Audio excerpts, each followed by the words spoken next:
Have the rifle back on the bench, and now I'm going to go drop the trigger in here. So as I've mentioned before, I still have my 1/8 inch punch in there acting as a slave pin to hold the last round bolt hold open assembly in place. So I'm just going to pull this out enough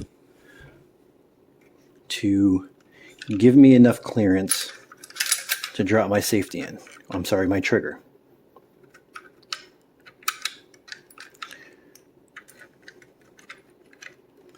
So once you get it into position, it drops in to the cutout in the lower receiver and lays nice and flat. So you know you have that in all the way. So here is where I made a mistake when I did my install and didn't learn or figure this out until after all was said and done. And it's probably what would cost me a whole bunch of time. When you go to the only way that you can check to see if you've got enough clearance on this roll pin is to drop your trigger in and check it with your safety. So if you were to walk back all of the steps that I've already gone through, you would go put your disconnector in, which when I get to that point, I mean, it's not really a huge struggle, but you get the little spring to fit in that round pocket right there in the trigger, and then you're holding all the tension in with the disconnector as you push the pin in. You know, you're fighting with getting this spring into place lined up with your pin.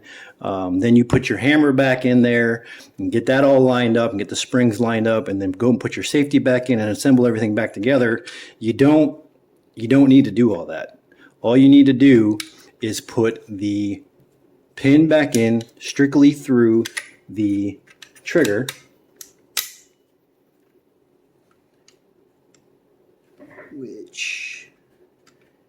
There we go. Put it back through the trigger. Take your safety, worm it back through the cutout. The upper peg, this upper peg is what picks up that hole right there.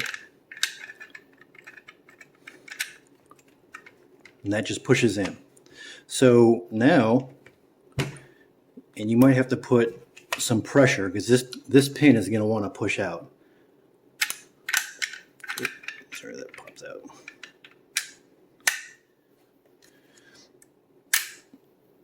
Just like that, you can check your safety. You don't have to put absolutely everything back together. That may be common sense to plenty of people out there who have done this, and I guess I was just thinking that I needed to have between the disconnector in there and all of the pins to hold everything in the right geometry, and you know, you don't need to. Checking that engagement for the safety right there. Let's see if I can get this lined up better.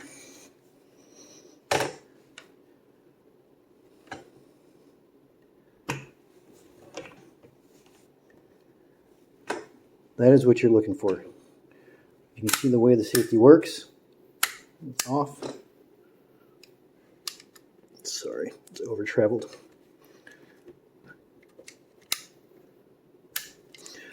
See, the safety right now is engaged. And as you can see, that tang on the safety that I had mentioned previously, come on, focus, is touching the pin. And if I try to pull the trigger, it will not allow it to move. Now, without having that roll pin in there, let's see if I get this position better. Without having that roll pin in there, come on, focus. As you can see, there would be clearance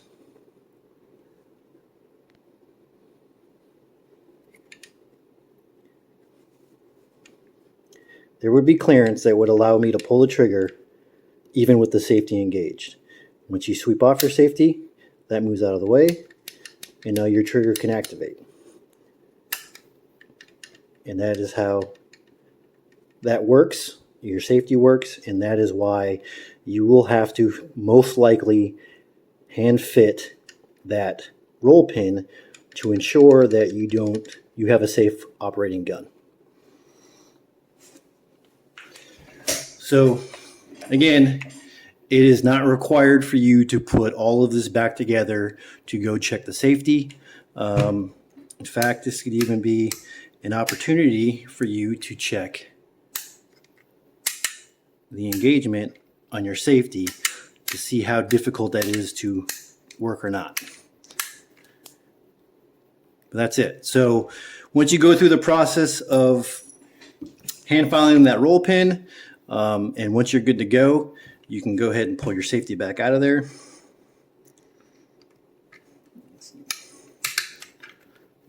Again, it just kind of wiggles out like so.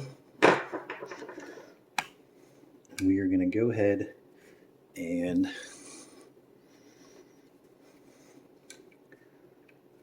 push the pin back out.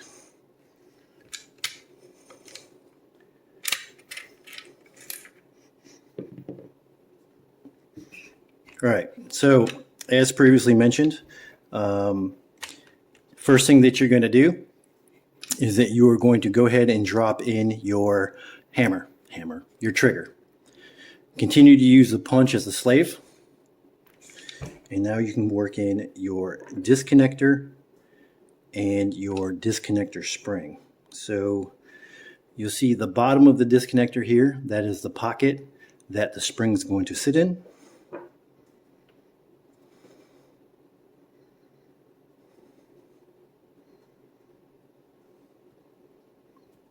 Sorry. It's going to sit in there like so. And then that little circular pocket in the bottom of the trigger, that's what cups the spring and keeps it from popping out.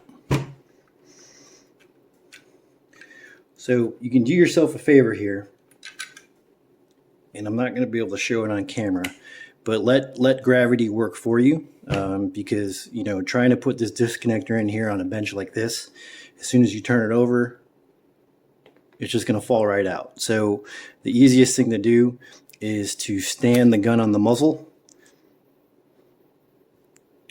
and let gravity work to your advantage so it doesn't fall out, and then get it lined up. So you're going to pull your roll pin punch out just enough to still hold the trigger, but be right there at the edge and give you enough room to install your disconnector. So do that off of camera.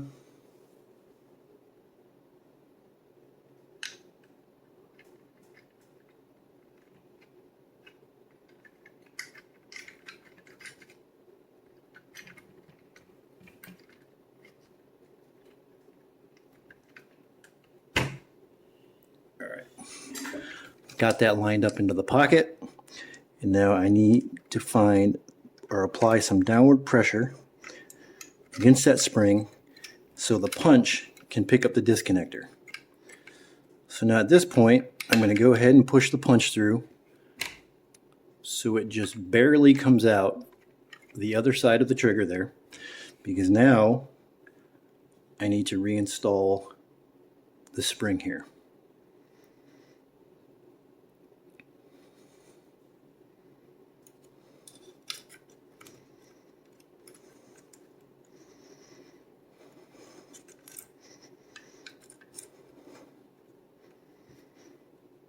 And you'll note the orientation of the spring. Both ends are hooks, but one of them has a double hook that wraps around the back side of the trigger. This may not have been the best tool to pick.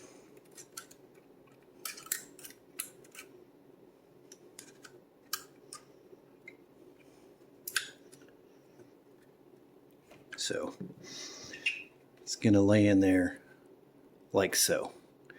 Now you are going to have to push a little bit of downward pressure on that spring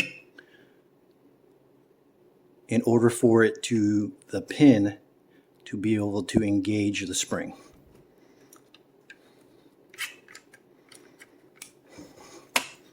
Just like so. All right.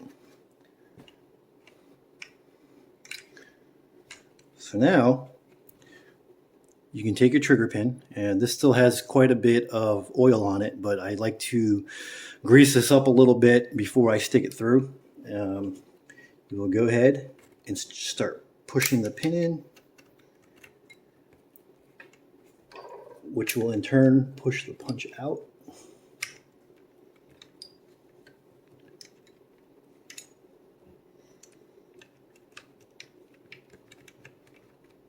Just little by little. Again, you're probably gonna have to apply some downward pressure, being that the punch is not the same size as the pin. So wiggling it around and applying some downward pressure will aid you in driving that pin home. Which of course, now that I'm trying to do this on camera, it is kicking my butt.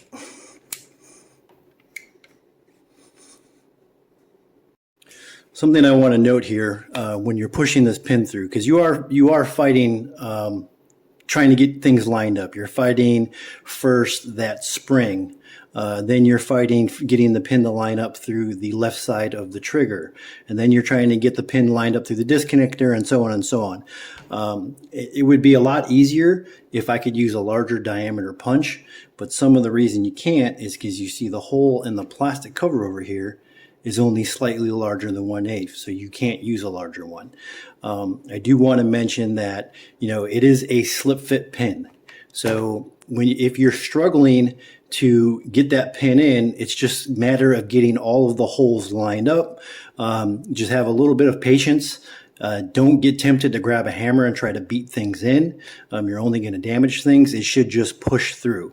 So apply pressure from the pin as you push in and just wiggle your punch around until you can get everything lined up, but just don't go too crazy because you don't want to waller out the plastic hole on the other side. So get that push through, which is just about there. Drive it home. There we go. So the pin will be recessed a bit in the plastic cover, but it's fully engaged into the receiver itself. As you see, it's sitting flush on the opposite side of the receiver now. Looking down in here, you want to double check that everything is engaged, the pin is engaged correctly. Starting from the left side of the receiver, you see that the pin has picked up the trigger spring. It has picked up the disconnector, has made it through the right side of the trigger, has picked up the linkage for the last round bolt hold open, and then along with making sure that that spring is engaged correctly in that channel. So you can hold the pin from the other side, do a quick function check. Do you have tension? Does it spring back when you release it? Everything is good there. Last round bolt hold open, springs there, and that's about as far as you need to check. As long as that both works and everything looks all right, we did pick up, the pin did engage the last round bolt hold open, so nothing's going to come apart. You're good to go. So now we're ready to move on to reinstalling the hammer.